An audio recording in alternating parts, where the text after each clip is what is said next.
Well, happy Holy Saturday to you. Hope you had a real penitent Lent. Some of us apparently had much more penitent Lent than other people, putting hot sauce in our lentil soup. But just doing a bit of welding today. Some AC current, about 250 hertz. Pretty annoying, 5 pulses a second.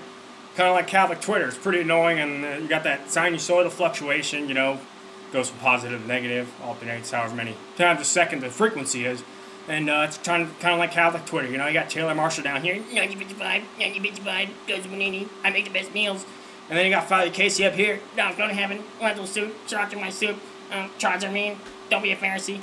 And then, we're supposed to be one holy and Catholic apostolic church, but today we're looking more just like a spectrum of queerness in some cases, but we're going to talk today about some divine mercy controversy that's cropping up. Apparently, the real trads, the pre-1955 trads, not the 1962 trads with the Ghost of Bununi in their service, but the real ones, the ones who know, because if you know, you know. And so the pre-55 ones they apparently weren't content with being sad and penitent for the last 39 days. We need to continue that even after Easter, and apparently it's too easy to get to heaven now, so divine mercy chaplets are out the window for the borderline Sedes. But we're going to talk about some of this today. So, yep.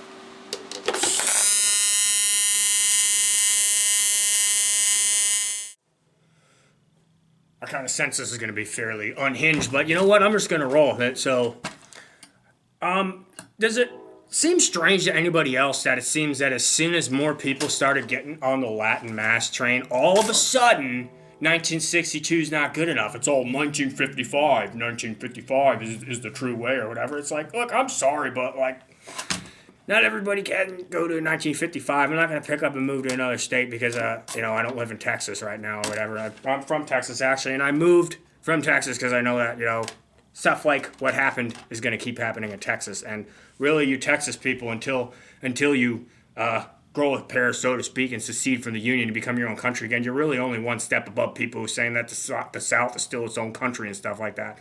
So if you're not going to do anything about it, then yeah, Texas is probably going to go the way of the rest of the country as well. But this whole 1955 thing, it really just strikes me that you guys aren't as different and unique as you were anymore because more people started coming to Latin Mass, which is good. I want more people to go to Latin Mass. I like Latin Mass.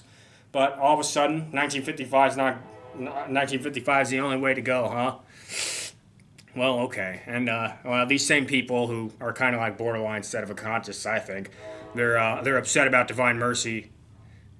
The divine mercy apparition apparently wasn't from God, and they're upset that it supposedly says God's mercy is just unconditional with no repentance, no penance. It's just, you go merrily on your way, you just say a rosary or whatever. And do you think that perhaps that we're so shitty nowadays, that we're so unpenitent and we're so sinful in our lives, are so comfortable, and so few people are involved in the faith now, that maybe, just maybe, God is just at his bare minimum now? It's like, can you please just take 10 minutes, just say these chaplets, and then and then God's mercy can flow upon you. Just please say this. And these people are acting like everybody's walking around just floating up to heaven because they, say some prayers on these beads every now and then. How common is it really? That's what I think it is God's absolute baseline. Can you please just say these prayers?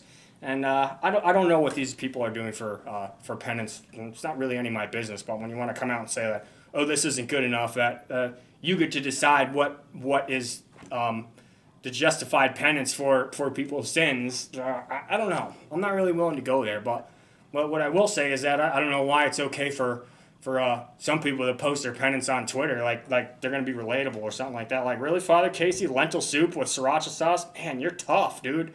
Wow. Yeah, Francis would be pretty impressed. Lentil soup with sriracha sauce, that's okay to put on Twitter, but I suspect that if somebody were to flog themselves with their belt and take a picture of their back and post it online, then I suspect the reaction would be, that's so morbid and disgusting. That's not what Christ wants, and that's virtue signaling. You get no value from penance when it lacks humility and all this other stuff, which, just stuff's out of control. But as far as the divine mercy controversy, is it from God? Is it not from God? Is it the issue people seem to be taking with it is that somewhere it suggests that God's mercy is just unconditional for all people, but you know, we got it pretty easy these days, and you can get a plenary indulgence for going to mass on certain feast days, and then going to confession, receiving communion, doing Stations of the Cross, like saying prayers for the Pope's intentions. Like certain combinations of those things gives you a plenary indulgence. It's not like today we're hobbling on our knees 100 miles to the shrine of some saint who actually did serious penance. So I do take issue with people saying that, like, oh, it's too easy, like as if you get to decide. Yeah, you even have the wherewithal to decide what the proper penance for the reparation of sins is. And like maybe you could just beef up your own instead of just drinking warm salt water or eating lentil soup or something like that. And instead of saying that, oh, it's not tough enough, we're not tough enough. Yeah, we're not tough enough. And we could all serve to toughen up a little bit. But man, to act like the Divine Mercy chaplets or something is just people are just floating up into heaven because of it. Man, that's ridiculous. And you know, I don't like to be one of these people who says, "Oh, you're a Pharisee, you're a virtue signaler." But some of you trads are really kind of towing that line, and it's kind of starting to bug me a little bit. Again, we got this whole gender spectrum of Catholicism on. We got these pre-1955 pseudo Sedes on this side, and then we got Father Casey over here saying on Good Friday that, you know, dogs go to heaven and Christ died for animals because they're just as good as humans, or whatever he said. But we're not going to get into that. I wish we would all kind of tend towards the medium a little bit. I think the Latin Mass certainly is good. I'm sorry I can't go to 1955, but I will say, though, to people who were a little nervous about going to Latin Mass because of the snobby trads, like, it's definitely a thing, the snobby trad, the snobby tweed trad, and it kept me away from the Latin Mass for a while, but I went to Latin Mass, 1962, right, you know, so I'm not good enough in that respect, but I still get weird looks from people. I'm not really clear if I'm accepted in the trad community because I get these looks from people at Mass, like, what are you? What are you doing here? But it's a beautiful and reverent Mass. It's very traditional, and I love it a lot. I wish more people go to it, and just keep in mind that God is coming down from heaven in the appearance of bread and wine, and you shouldn't let the fact that some long skirt is staring at you weird from a pew to turn you away from that. Like, I don't care what people think. I don't care what they think, because I'm not there for them. I'm not there to look like I'm extremely pious and stuff. And everybody just needs to stop getting offended as much. Like the Novus Ordo people need to stop getting so offended that people are passionate about Latin, and the Latin people need to stop acting like the more offended they get about things, that somehow means they're more pious, because I see a lot of that, and that's kind of ridiculous. That's a little bit more like what Pharisees actually do, is just like, oh, I'm so offended by this, I am very holy or whatever. But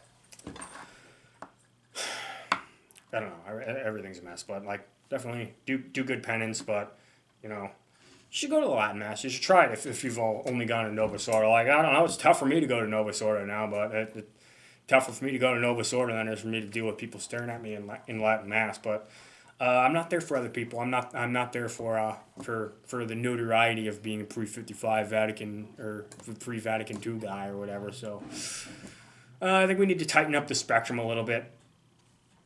I think we got people that are way too far on the left and some people far on the right. And not that I'm, you know, a perfect example of a moderate religious guy. I'm kind of an extremist myself, but at the same time, I think people choose to get too angry about all the wrong stuff for whatever reasons. If you know, you know. And I don't know, but that's my Holy Saturday rant. I'm going to be going to the vigil later. It's going to be after 12, so follow those rules, but I don't know if that follows the pre-1955 rules. And, well, you know, I don't even know if you're required to go to Mass on Easter in the Novus Ordo, but, you know, anyway, that's all I got for now. I'm going to weld some more stuff, and I'll talk to you guys later. Stay penitent!